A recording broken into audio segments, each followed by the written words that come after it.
সামান্য এক টুকরা রুটি চুরির অপরাধে ১৯ বছর জেল খাটা কোনো চারটিখানি কথা নয়, কিন্তু এই ছেলেটার ভাগ্যে সেটাই লেখা ছিল।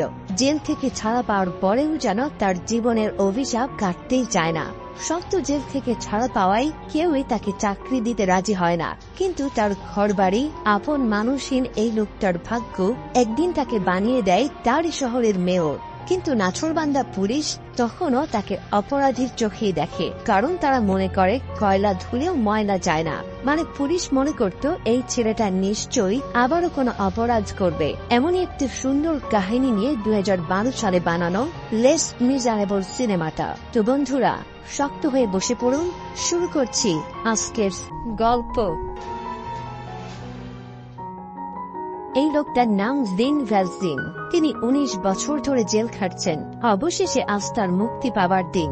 আজ যেহেতু তার এই জেলখানায় শেষ দিন, তাই জেলখানার ওয়ার্ডেন ইচ্ছাকৃতভাবে তাকে আজকে খুব কঠিন একটা কাজ দিয়েছে। ওয়ার্ডেন তাকে কয়েক পাউন্ড ওজনের একটা পতাকা টেনে নিয়ে আসতে বলে, যেটা একটা মানুষের একার পক্ষে বহন করা একদমই অসম্ভব ব্যাপার। কিন্তু জিন ভ্যালজিন স্বাভাবিকভাবেই খুব বেশি শক্তিশালী ছিল, তাই সে একাই এই ভারী জিনিসটাকে নিজের সমস্ত শক্তি দিয়ে তুলে নিয়ে এসে ওয়ার্ডেনের সামনে ফেলে দেয়। জিন ভ্যালজিন যেহেতু নিজের টাস্কটা শেষ করতে পেরেছে, তাই অনিচ্ছা সত্ত্বেও ওয়ার্ডেনের তার রিলিজ পেপারে সাইন করতে হয়। ও আচ্ছা, এই ওয়ার্ডেনের সাথে তো আপনাদের পরিচয় করিয়ে দেওয়া হয়নি। জেলখানার এই ওয়ার্ডেনের নাম জাভার্ড। এই লোকটা একটু জাবজেল টাইপের। জেলখানার সব কয়েদিদের সাথে সে খুব বাজে ব্যবহার করে। তো যাই হোক, চলুন গল্পে ফিরে আসি। জিন ভ্যালজিনের রিলিজ পেপারে সিগনেচার করে দিলেও সে তাকে যাওয়ার আগে একটা শর্ত দিয়ে দেয়। সে তাকে জানায় জেলখানা থেকে মুক্তি দেয়া হলেও তাকে নিয়মিত থানায় এসে তাদের প্রতিটা কাজের রিপোর্ট দিতে হবে। আর সে যদি এই কাজটা না করে, তাহলে আইন লঙ্ঘনের জন্য তাকে আবারও গ্রেফতার করে কারাগারে পাঠানো হবে। কেননা জাভার্ড মনে করে একজন অপরাধী সবসময় একজন অপরাধী হয়ে থাকে। জেলখানা থেকে বাইরে বের হলেও তারা অপরাধ জগৎ থেকে বের হতে পারে না। জাভার্ড তাকে এই ব্যাপারে বারবার সতর্ক করেছিলেন আর বলেন, এখান থেকে বের হওয়ার পরই যদি তুমি কখনো কোনো অপরাধের জন্য আমাদের হাতে পড়ো, তাহলে তোমার পরিণতি মৃত্যুর চেয়েও ভয়াবহ হবে। তাই যেখানেই যাও আর যাই করো, আমার কাছ থেকে সাবধানে থেকো। জাভার্ডের এইসব কথা শুনে জিন ভ্যালজিনের প্রচন্ড রাগ হয়, কিন্তু সে কিছুই বলে না। রাগ হবেই বা না কেন বলেন তো? তার এই দীর্ঘ ১৯ বছর জেল খাটার পেছনের কারণটা জানলে জিন ভ্যালজিনের মতো আপনিও রাগ হবেন। দিনের পর দিন না খেয়ে থাকা ভাগ্নেকে বাঁচানোর জন্য জিন ভ্যালজিন এক টুকরো রুটি চুরি করেছিলেন, আর শুধুমাত্র এই কারণেই তাকে দীর্ঘ ১৯ বছর জেল খাটতে হয়েছে। তো যাই হোক, জিন ভ্যালজিন এত বছর পর বাইরে বের হয়েও তার ভিতরে কোন রকমের কোন ফিলিংস কাজ করছে না। জেলখানা থেকে বের হয়ে সে তার পরিচিত মানুষ আর পরিচিত জায়গাগুলোতে যায়, কিন্তু সবাই তাকে জেল খাটার জন্য তিরস্কার করে। এমনকি বিভিন্ন জায়গায় সে কাজের জন্য গেলে তাকে সেখান থেকে বের করে দেওয়া হয়। জেল খাটার কারণে সবাই তাকে অপরাধ জগতের মানুষ মনে করে আর তার উপর অনেক অত্যাচার করে। যেখানেই সে যায় তাকে সেখান থেকে বের করে দেওয়া হয়। তবুও তিনি মুখ বুজে সবকিছু সহ্য করে নেয়। কোথাও কোনো থাকার জায়গা বা কাজ না পেয়ে রাস্তায় রাস্তায় ঘুরতে থাকে জিন ভ্যালজিন। এমনই এক অন্ধকার আর ঠান্ডা রাতে হাঁটতে হাঁটতে সে একটা গির্জার গেটের সামনে গিয়ে শুয়ে পড়ে। তখন সে গির্জার একজন ফাদার তাকে সেখান থেকে ভিতরে আসতে বলে। একে তো ঠান্ডায় জমে গিয়েছে, তার উপর আবার না খেয়ে তার অবস্থা একেবারে করুণ। তাকে দেখে ফাদারের মন গলে যায়। সে তাকে খেতে দেন আর ঘুমানোর জন্য একটা জায়গা দেন। কিন্তু এত কিছু করার পরেও জিন ভ্যালজিন এখন আর কাউকে বিশ্বাস করতে পারে না। তার মাথায় একটা খারাপ চিন্তা আসে। সবাই যখন রাতে ঘুমিয়ে পড়ে, তখন সবার ঘুমের সুযোগ নিয়ে জিন ভ্যালজিন সেখানে থাকা সব রূপার জিনিসপত্র চুরি করে পালানোর চেষ্টা করে। কিন্তু পালানোর সময় পুলিশ তাকে দেখে ফেলে। তবে সবাইকে অবাক করে দিয়ে ফাদার সেখানে এসে বলে তিনি নিজেই জিন ভ্যালজিনকে এই রূপার জিনিসগুলো উপহার দিয়েছেন। এই কথা শোনার পর পুলিশ তাকে ছেড়ে দিয়ে চলে যায়। ফাদারের এই ক্ষমাসুলভ আচরণে জিন ভ্যালজিন মুক্ত হয়ে যান। তাই তিনি সিদ্ধান্ত নেন সব রকম অন্যায় বা খারাপ কাজ থেকে সে নিজেকে দূরে রাখবে। মানে অতীতের সবকিছু ভুলে আজকে থেকে সে নতুন করে জীবন শুরু করবে। এজন্য সে তার পুরনো পরিচয়পত্র ছিঁড়ে ফেলে নিজেকে একটা নতুন পরিচয় দেয়। এভাবেই 8টা বছর কেটে যায়। আমাদের গল্পের এই সময়টাতে সেখানকার রাজারা তার গরিব প্রজাদের উপর প্রচুর অত্যাচার করত। এই সময়টাতে রাস্তাঘাটে সব জায়গায় গৃহহীন মানুষদেরকে দেখা যেত অসহায়ের মতো পড়ে থাকতে। ঠিক সেই সময় জিন ভ্যালজিন ফাদারের দেওয়া সেই রূপার জিনিসগুলো বিক্রি করে একটা কারখানা খুলেছে। সে মূলত গরিব মানুষদেরকে সাহায্য করার জন্যই এই কারখানাটা খুলেছে, যেখানে সে শুধুমাত্র গরিব দুঃখীদের কাজ দিত। গরিবের প্রতি তার এমন সদয় আচরণের কারণে তিনি সেখানকার মানুষের কাছ থেকে সম্মান অর্জন করেছে, আর তাই সেখানকার লোকজনেরা তাকে ওই জায়গার মেয়র বানিয়ে ফেলেছে। কিন্তু দুর্ভাগ্যবশত সেই পুলিশ প্রধান জাভার্ট, যে কিনা জিন ভ্যালজিনকে একসময় প্রচুর তুচ্ছ তাচ্ছিল্য করত, আজ ভাগ্যের পরিহাসে সেই জিন ভ্যালজিনের অধীনে কাজ করছে। এমনকি জিন ভ্যালজিনকে সম্মান দেখাতে গিয়ে তার সামনে মাথা নত করতে হচ্ছে। জাভার্ট মুখ বুঝে এত সব করছে কারণ সে আসলে জিন ভ্যালজিনকে চিনতে পারেনি, কিন্তু জিন ভ্যালজিন তাকে প্রথম দেখাতেই ঠিকই চিনতে পেরেছিল। তো যাই হোক, তারা যখন কথা বলছিল তখন হঠাৎ করে বাইরে একটা বিকট শব্দ হয়। তারা বাইরে গিয়ে দেখে একটা বয়স্ক লোক গাড়ি উল্টে গাড়ির নিচে আটকা পড়ে আছে। কারোর জন্য অপেক্ষা না করে জিন ভ্যালজিন নিজেই সেই আটকা পড়া গাড়িটা উঠিয়ে লোকটাকে সেখান থেকে উদ্ধার করে। তার এই শক্তি দেখে জাভার্টের সেই পুরনো জিন ভ্যালজিনের কথা মনে পড়ে যায়, কিন্তু তার কাছে জিন ভ্যালজিনের বিপক্ষে তেমন কোনো শক্তি বা এভিডেন্স না থাকায় সে মেয়রের বিরুদ্ধে রিপোর্ট করার সাহস করতে পারেনি। এদিকে জিন ভ্যালজিনের কারখানায় ফান্টেইন নামের একটা মেয়ে কাজ করত। মেয়েটা সুন্দর চেহারা হওয়ার কারণে সেখানে থাকা ওভারসিয়ার নামের একজন তাকে খুব বেশি বিরক্ত করত। অন্যদিকে মহিলা কর্মীরা তাকে খুব হিংসা করত আর তাকে সবকিছু থেকে বঞ্চিত করত। কয়েক বছর আগে ফান্টেইন একটা ছেলের সাথে সম্পর্কে জড়িয়ে পড়েছিল, যার ফলস্বরূপ সে একটা মেয়ে সন্তান জন্ম দিয়েছিল। কিন্তু মেয়েটার জন্মের পরপরই তার সেই বয়ফ্রেন্ড তাকে ছেড়ে চলে যায়।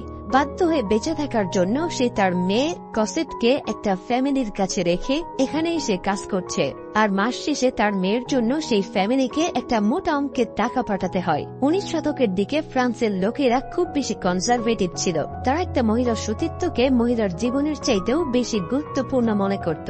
তো সেই কারখানায় কাজ করা একটা মহিলা যে কোনো ভাবে ফ্যান্টেইনের প্রেগনেন্সির বিষয়টা জেনে যায়, আর সেটা সবাইকে বলে দেয়। এটা ওভারসিয়ার নামের সেই লোকটা যখন জানতে পারে তখন সে প্রচন্ড রাগ হয়। ফ্যান্টেইন তাকে পাত্তা না দেওয়ার আগে থেকেই তার উপরে ওভারসিয়ার একটা রাগ ছিল, আর এখন তো একটা সুযোগ পেয়ে গিয়েছে। তাই এই সুযোগে সে জিন ভ্যালজিনকে না জানিয়ে ফ্যান্টেইনকে জোর করে সেই কারখানা থেকে বের করে দেয়। এদিকে কাজ হারিয়ে ফ্যান্টেইন একেবারে দিশেহারা হয়ে গিয়েছে, কেননা কাজ না করলে সে তার মেয়েকে ওই ফ্যামিলিতে লালন পালনের খরচ দিতে পারবে না। তাই সে তার মাথার লম্বা চুল আর সামনের 2 পাটি দাঁত বিক্রি করতে বাধ্য হয়। মুভির এই জায়গাটা এত বেশি হৃদয়স্পর্শী যে দৃশ্যটা দেখে আমার অনেক বেশি খারাপ লেগেছে। সে মাথার চুল আর দাঁত হারিয়ে অসহায় হতাশাগ্রস্ত ফ্যান্টেইন শেষ পর্যন্ত রাস্তায় রাস্তায় প্রস্টিটিউটের কাজে নেমে পড়ে, কারণ এছাড়া খেয়ে পড়ে বেঁচে থাকার জন্য আর নিজের মেয়েকে বাঁচিয়ে রাখার জন্য তার অন্য কোনো রাস্তা খোলা ছিল না। প্রতিটা রাতে ফ্যান্টেইন অসহ্য যন্ত্রণা সহ্য করে চলেছিলেন শুধুমাত্র তার মেয়েটাকে লালন পালন করার জন্য। সন্তানের প্রতি অকৃত্রিম ভালোবাসার কারণে এই মা ধীরে ধীরে সবকিছু মানিয়ে নিতে শুরু করে। একদিন তার ক্লায়েন্ট যখন তার গায়ে তুষার ঢেলে দিয়ে তাকে হয়রানি করছিল, তখন সে তার রাগ আর কন্ট্রোল করতে পারেনি। সেই অসহায় মা সেদিন হয়ে ওঠে এক বিধ্বংসী মহিলা। সে আগে ক্লায়েন্টের মুখে খুব খারাপভাবে আশ্রয় দেয়। সেই লোকটা তখন সেখানে থাকার টহল অফিসার জাভার্টকে কল করে। জাভার্ট সেখানে আসলে ওই লোকটা ফ্যান্টেইনের বিরুদ্ধে মিথ্যা অভিযোগ করে। লোকটার মুখে ক্ষতচিহ্ন দেখে জাভার্ট তার কথা সত্য বলে ধরে নেয়। এদিকে ফ্যান্টেইন তার অবস্থার কথা আর তার মেয়ের কথা অনেক বোঝানোর চেষ্টা করে জাভার্টকে।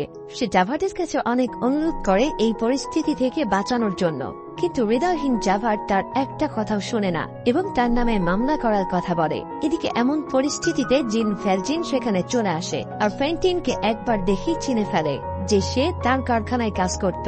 জিন ভ্যালজিন তার কাছে এই অবস্থার কারণ জানতে চায়। অসহায় ফ্যান্টেইন তাকে বলে ওভারসিয়ার তাকে চাকরি থেকে বের করে দেওয়ার কারণেই আজ তার এই পরিণতি। ফ্যান্টেইনের মুখে এইসব কথা শুনে জিন ভ্যালজিন খুব লজ্জায় পড়ে যায়, সেই সাথে সে খুব অনুতপ্ত হয়। আর তারপর সে ফ্যান্টেইনকে তার 2 বাহুতে তুলে নেয় আর তার ঈশ্বরের কাছে প্রতিজ্ঞা করেন যে তিনি এই মেয়ের সম্পূর্ণ দায়িত্ব নেবেন। জাভার্টের বাধা উপেক্ষা করেও জিন ভ্যালজিন তাকে হাসপাতালের উদ্দেশ্যে বেরিয়ে যান। এর কিছুদিন পর জাভার্টের প্যারিসের সদর দপ্তর থেকে একটা চিঠি আসে। আসলে জাভার্টের জিন ভ্যালজিনের উপরে সন্দেহ হওয়ায় তিনি সদর দপ্তরে একটা চিঠি পাঠিয়েছিলেন। সেখান থেকেই ওই চিঠিটার উত্তর পাঠানো হয়েছে। চিঠিতে লেখা হয়েছে জিন ভ্যালজিন নামের এক অপরাধীকে তারা বন্দী করেছে।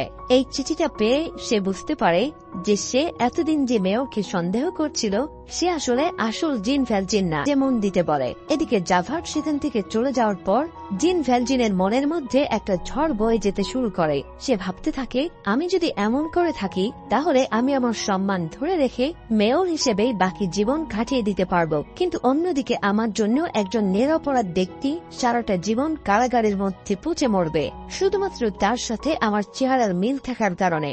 এইসব ভাবতে গিয়ে সে ভেতরে দুমড়ে মুচড়ে যাচ্ছিল। তার কি করা উচিত বা সে কি করবে এসব বিষয়ে কোনো সিদ্ধান্ত নিতে পারছিল না। কিছুক্ষণ পর সে বুঝতে পারে সত্য হলো মোমবাতির মতো, যার আলো সবার মাঝে ছড়িয়ে দেওয়া উচিত। আর সে যদি এখন এই মোমবাতির আলোটা সবার মাঝে ছড়িয়ে না দেয় তাহলে মোমবাতিটাই নিভে যাবে। তাই সে আর কোনো চিন্তা ভাবনা না করে সরাসরি আদালতে ছুটে যান আর বিচারকের সামনে গিয়ে সবকিছু স্বীকার করে নেন এবং তার পাশে থাকা ব্যক্তি যে নির্দোষ সেটা প্রমাণ করেন। তার কথাগুলো বলে সে দ্রুত আদালত থেকে বের হয়ে যান আর তারপর সরাসরি সে হাসপাতালে চলে যান যেখানে ফ্যান্টেইনকে ভর্তি করা হয়েছিল, কারণ তিনি কারাগারে যাওয়ার আগে তার সব কাজ শেষ করে যেতে চান। তো যাই হোক, তিনি যখন হসপিটালে পৌঁছান তখন ফ্যান্টেইন মৃত্যুর সঙ্গে পাঞ্জা লড়ছিল। জিন ভ্যালজিনকে দেখতে পেয়ে ফ্যান্টেইন তার মেয়ে কসাটের দায়িত্ব তার হাতে তুলে দেন আর তারপর এই অসহায় মা দুনিয়াতে তার যুদ্ধ শেষ করে পরপারে পাড়ি জমান। ঠিক তখনই সেখানে জাভার্ট চলে আসে জিন ভ্যালজিনকে অ্যারেস্ট করার জন্য। জিন ভ্যালজিন তাকে 3টা দিন দেওয়ার জন্য অনেক অনুরোধ করে, কারণ এই সময়ের মধ্যে সে ফ্যান্টেইনের মেয়ের একটা ব্যবস্থা করতে চান। কিন্তু জাভার্টের তার কথা শুনে মনে হয় সে হয়তো পালানোর জন্য একটা সুযোগ খুঁজছে আর এজন্যই তাকে এমন একটা অজুহাত দেখাচ্ছে। তাই সে তার কথায় রাজি হয় না। আর কোন উপায় না থাকায় জিন ভ্যালজিন বাধ্য হয়ে সেই হসপিটালের জানালা থেকে পাশের নদীতে ঝাঁপ দেয়। এদিকে কসেটকে এতদিন তার মা যেখানে রেখে এসেছিল সেখানে সে কখনোই ভালো থাকতে পারেনি। সেখানে তাকে অনেক কষ্টে কাজ করতে হতো, এমনকি শীতের রাতে শুধুমাত্র পাতলা একটা জামা পরে তাকে জঙ্গলের ভিতরে পানি আনতে যেতে হতো, তাও আবার একদম একা। তার এমন একটা কষ্টের জীবনে জিন ভ্যালজিন যেন দেবদূত হয়ে আসে। কসেট এতদিন যার কাছে ছিল তাকে অনেক মোটা অঙ্কের টাকা দিয়ে জিন ভ্যালজিন কসেটকে সাথে নিয়ে আসে আর বলে আসে এখন থেকে সে তার বাবা, তাই এখন থেকে তাকে দেখে শুনে রাখার দায়িত্ব শুধুমাত্র তার। কিছুক্ষণ পরে জাভার্ট সেখানে আসে, কিন্তু ততক্ষণে জিন ভ্যালজিন ও কসেট সেখান থেকে চলে গিয়েছে। তাদেরকে খোঁজার জন্য তিনি শহরের গেটে গেটে চেকপোস্ট বসান আর সব গাড়ি চেক করার অর্ডার দেন। তাদের হাত থেকে বাঁচার জন্য জিন ভ্যালজিন কসেটকে নিয়ে একটা গির্জায় লুকিয়ে পড়েন। সৌভাগ্যবশত তারা একটা বয়স্ক লোকের সামনে গিয়ে পড়ে, যাকে সে একবার গাড়ির নিচ থেকে বাঁচিয়েছিলেন। সেই লোকের সহযোগিতায় তারা ওই গির্জার ভেতরে লুকিয়ে পড়েন আর নতুন ভাবে আবার একটা জীবন শুরু করার সুযোগ পান। এদিকে জাভার্ট আবারও জিন ভ্যালজিনকে ধরতে ব্যর্থ হওয়ায় সে একটা জায়গায় দাঁড়িয়ে পুরো শহরের কাছে প্রতিজ্ঞা করেছে সে নিজে জিন ভ্যালজিনকে খুঁজে বের করবে আর তাকে উপযুক্ত শাস্তি দেবে। এরপর দেখতে দেখতে 9টা বছর কেটে যায়। সেই সময়টাতে ফ্রান্সের মানুষ খুব কষ্টের ভিতর দিয়ে জীবন কাটাচ্ছিল। ক্ষুধার্ত মানুষেরা রাজপথে নেমেছিল তাদের গণতান্ত্রিক অধিকার প্রতিষ্ঠার লক্ষ্যে। মারিয়াস নামের এই ছেলেটাও সেই বিদ্রোহে যোগ দিয়েছিল। একদিন রাস্তায় কসেট যখন তার বাবার সাথে গরিব দুঃখীদের সাহায্য করছিল তখন মারিয়াসের চোখ পড়ে কসেটের দিকে। কসেটের অপরূপ সৌন্দর্যে মুগ্ধ হয়ে যায় মারিয়াস।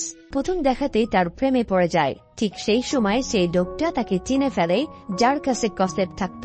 লোকটা এখন একেবারে নিঃস্ব হয়ে যাওয়ায় পথে পথে ঘুরছে। সে জিন ভ্যালজিনকে চিনতে পারায় তার কাছে যায় আর তার কাছ থেকে টাকা নেওয়ার চেষ্টা করে। তখনই সেখানে বিশৃঙ্খলা সৃষ্টি হয়ে যায়, ফলে জাভার্ট সেখানে চলে আসে।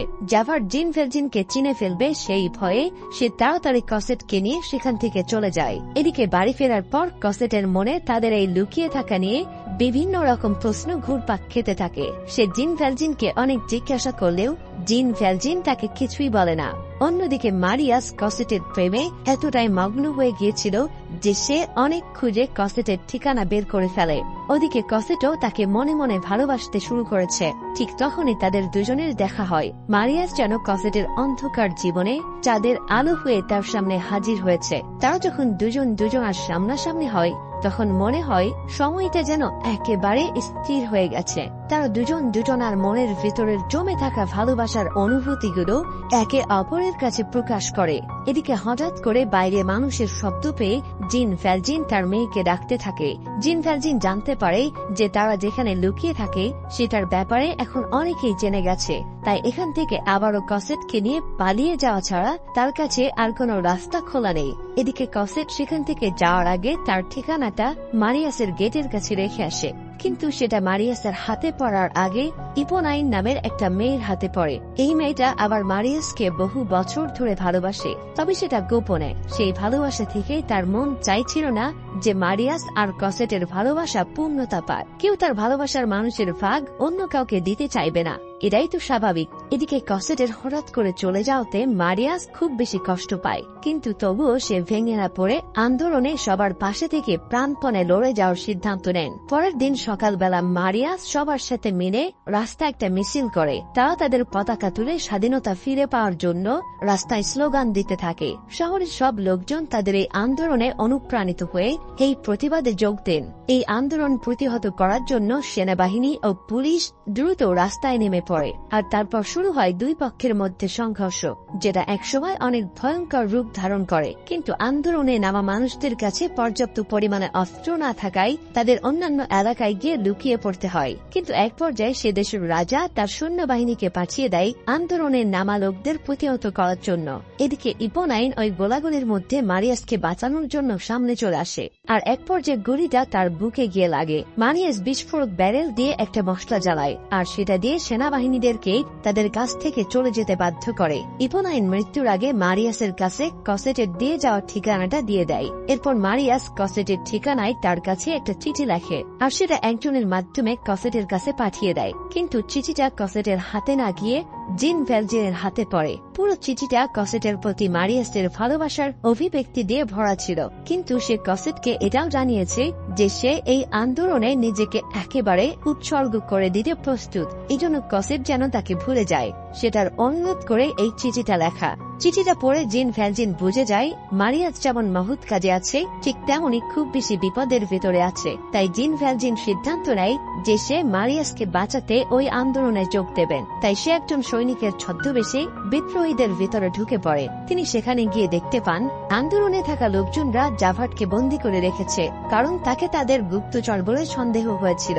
এরপর জিন ভ্যালজিন সবার কাছ থেকে জাভাটের দায়িত্ব নেন, আর তারপর তাকে নিয়ে পিছনের একটা গলিতে যায়। সেখানে গিয়ে সে জাভাটের বাঁধন খুলে দেয়। এটা দেখে জাভাট খুবই অবাক হয়ে যায়, কিন্তু জাভাট ছাড়া পেয়েও কোন রকম কৃতজ্ঞতা প্রকাশ না করে জিন ভ্যালজিনকে বলে, আজকে আমাকে ছেড়ে দিয়েছো ঠিকই, কিন্তু তার বদলে আমি তোমাকে ছেড়ে দেব না। আমি ঠিকই তোমাকে একদিন না একদিন কাঠগড়ায় দাঁড় করাবো। কিন্তু তবুও জিন ভ্যালজিন শান্ত গলায় তাকে বলে, আপনি অবশ্যই এটা করবেন, কারণ এটা আপনার দায়িত্ব। এই কথা শুনে জাভাট নীরবে অনেকক্ষণ তার দিকে তাকিয়ে থাকে। এই প্রথমবারের মতো তার মন একটু নরম হতে শুরু করেছে। ভোরবেলা আবারও আন্দোলন শুরু হয়। প্রতিপক্ষ বাহিনী লাগাতারভাবে গুলি ছুটতে লাগে। হঠাৎ একটা গুলি এসে মারিয়াসের গায়ে লাগে, সে গুরুতর আহত হন। জিন ভ্যালজিন এটা দেখতে পেয়ে নিজের জীবনের ঝুঁকি নিয়ে তাকে মৃত্যুর হাত থেকে বাঁচায়। যুদ্ধ শেষ হলে জাভাট সেখানে আসে। হাজার হাজার মানুষের মৃতদেহ পড়ে থাকতে দেখে সে, কিন্তু সেই লাশগুলোর ভেতরে সে জিন ভ্যালজিনের লাশটা কোথাও খুঁজে পায় না। তাই সে ভাবে হয়তো জিন ভ্যালজিন এই নর্দমার ভিতরে লুকিয়ে আছে, তাই সে তার জন্য অপেক্ষা করতে থাকে। এক পর্যায়ে সারা গায়ে ময়লা মাখা জিন ভ্যালজিন তার সামনে আসে। সে নিশ্চিত ছিল যে জাভাট তাকে দেখা মাত্রই অ্যারেস্ট করবে, কিন্তু এদিকে মারিয়াসের অবস্থাও খুব একটা ভালো না। তাই তাকে কাঁধে তুলে নিয়ে সে জাভাটের সামনে দিয়ে এগিয়ে যেতে শুরু করে। কিন্তু অবাক করা বিষয় হলো, জাভাটের হাতে বন্দুক থাকার পরেও সে তাকে গুলি করেনি। জাভাট সবসময় জিন ভ্যালজিনকে একজন অপরাধী ভেবে এসেছেন, কিন্তু তিনি এখন বুঝতে পারছেন যে জিন ভ্যালজিন সবসময় ন্যায়ের পথে চলেছে, মানুষের সেবায় কাজ করেছে। সে এখন বুঝতে পারছে যে পৃথিবীতে আইনের চেয়েও আরো বড় কিছু আছে, আর সেটা হলো ক্ষমা ও ভালোবাসা। আজকে তার এতদিনের বিশ্বাস ভেঙে গেছে। এই দ্বিধাদ্বন্দ্বহীন জীবন থেকে বাঁচার জন্য তিনি একটা উঁচু বিল্ডিং থেকে লাফ দেন আর সব দ্বিধাদ্বন্দ্বের অবসান ঘটান। এর কয়েকদিন পরে মারিয়াসের জ্ঞান ফিরে আসে। সে আবার সেখানে ফিরে আসে যেখানে সে যুদ্ধ করছিল। একমাত্র জীবিত মানুষ হিসেবে তার মনে হয় তার বেঁচে থাকার কোনো মূল্য নেই জীবনের কোনো উদ্দেশ্য।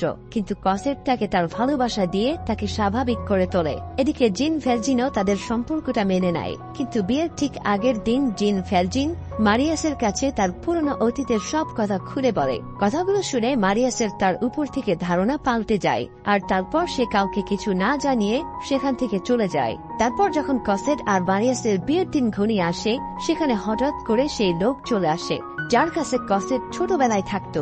সেখানে এসে সে মারিয়াসের কাছ থেকে টাকা আদায় করার চেষ্টা করে, কিন্তু এক পর্যায়ে সে অনিচ্ছাকৃতভাবে বলে ফেলে যে যুদ্ধের সময় জিন ভ্যালজিনই মারিয়াসকে নিজের জীবনের ঝুঁকি নিয়ে মৃত্যুর মুখ থেকে বাঁচিয়েছিল। এই কথা শুনে মারিয়াস খুবই অনুতপ্ত হয় আর বুঝতে পারে যে সে জিন ভ্যালজিনকে ভুল বুঝেছে। তারপর সে ভিতরে যায় আর কসেটকে নিয়ে জিন ভ্যালজিনকে খোঁজার জন্য বেরিয়ে পড়ে। এদিকে জিন ভ্যালজিন একটা চার্চে বসে কসেটের সুন্দর জীবনের জন্য প্রার্থনা করছিল। হঠাৎই একটা পরিচিত কণ্ঠে সে বাবা ডাক শুনতে পায়। সে তাকিয়ে দেখে কসেট আর মারিয়াস সেখানে এসেছে। তারা দুজনেই জিন ভ্যালজিনের সামনে গিয়ে তার হাত ধরে তাদের ভুলের জন্য ক্ষমা চায়। আসলে একজন বাবা হিসেবে জিন ভ্যালজিন সব সময় সন্তানকে ভালোবেসেছেন। জিন ভ্যালজিন তখন কসেটের হাতে তার লেখা একটা চিঠি তুলে দেন আর বলেন, আমার সময় ফুরিয়ে এসেছে, ফ্যান্টাইন আমাকে নিতে এসেছে। এরপর সে আস্তে আস্তে চোখ দুটো বন্ধ করে আর তার আত্মা তাকে ছেড়ে বের হয়ে আসে। এমনই একটা করুণ দৃশ্যের মধ্য দিয়ে আমাদের আজকের গল্পটা শেষ হয়ে যায়। গল্পের পুরোটা জুড়ে আমরা দেখতে পেয়েছি জন্ম না দিয়েও একটা মানুষ কিভাবে বাবা হয়ে ওঠে, কিভাবে শত কষ্টের মধ্যেও সারাটা জীবন ন্যায়ের পথে থেকে জীবন কাটিয়ে দেয়। হতে পারে জিন ভ্যালজিন আমাদের আজকের গল্পের একটা চরিত্র, কিন্তু আমাদের সমাজে এখনো তার মতো মানুষ আছে বলেই এখনো আমরা প্রাণ ভরে নিঃশ্বাস নিতে পারি, এখনো আমরা মানুষকে বিশ্বাস করতে পারি।